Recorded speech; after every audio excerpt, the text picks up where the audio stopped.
Greetings, social media. This is your girl, Aundria, coming at you with another episode of Aundra's Hour. Now, it's not really an hour. Just gonna take a couple minutes to drop a couple jewels on y'all. Now, we're actually gonna jump straight into today's topic, which is, are you valid like salad? And this is part 2 of the Man After God's Own Heart series. Now, as we were explaining a little bit last episode, we all know what a salad is, right? Sometimes when we add just a little bit too much sauce, it can weigh down the lettuce, which can ruin a perfectly good meal that was fine as it came served. Now, hold that thought. Now, just to give a brief overview, we're now in 1 Samuel chapter 17, where here we see the ruler at the time, King Saul, and his men, they're preparing for battle against the Philistine. Now, the Philistines' champion, Goliath, he was talking crazy to the camp, letting them know that he wants them to choose a man to battle against him, and of course, nobody wanted smoke. Now, if we go into verse 11, it states that when Saul and all Israel heard these words of the Philistine, they were dismayed and greatly afraid.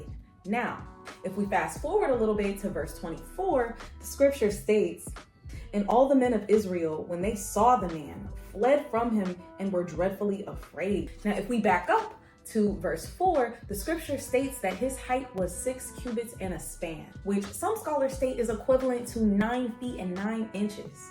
That's a big dog. Verse 5 actually goes on to describe the heavy armor that Goliath was wearing as well on top of his size.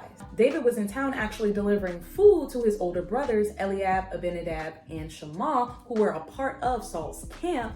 At the time, he had heard that Goliath needed unalive. Yet he wasted no time making King Saul aware that he was the man that could, in fact, get the job done. Verse 33 states that, "And Saul said to David, 'You are not able to go against this Philistine to fight with him, for you are a youth, and he a man of war from his youth.'"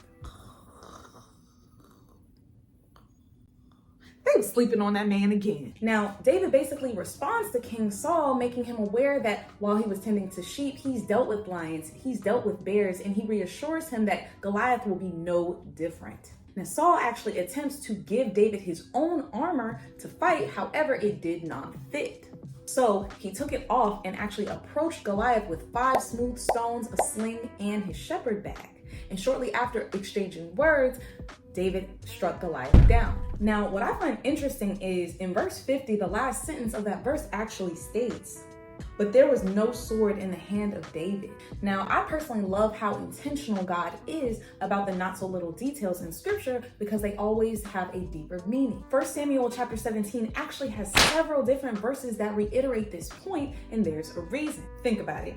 You ever had somebody in your kitchen trying to tell you how to cook and what ingredients to use? David didn't need any more seasoning for his salad. He already came bold and spicy. King Saul was trying to give David armor that wasn't meant for him to wear in order to win. And likewise, there isn't always one recipe for success. What may work for somebody else may not work for you. David came in the name of the Lord of hosts, had faith, and stood on business. For reference, if we go to the New Testament in Romans chapter 8, verses 31, the scripture states, "What then shall we say to these things?